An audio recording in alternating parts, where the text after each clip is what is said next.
هرچی فکر کنم اینم این فرنگی خوب حرف از خودش در کنه. ای بابا بذارید من اینجوری توضیح بدم. ببینید اصولا فلسفه سربازی آمادگی قوا و نیروهای نظامی برای آمادگی در برابر حمله احتمالی دشمنه. نفهمیدین؟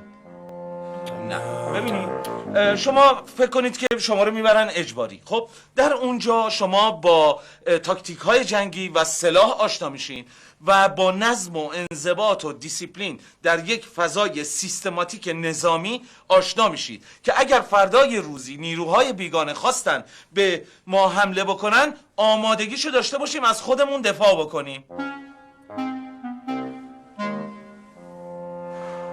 نفهمیدی؟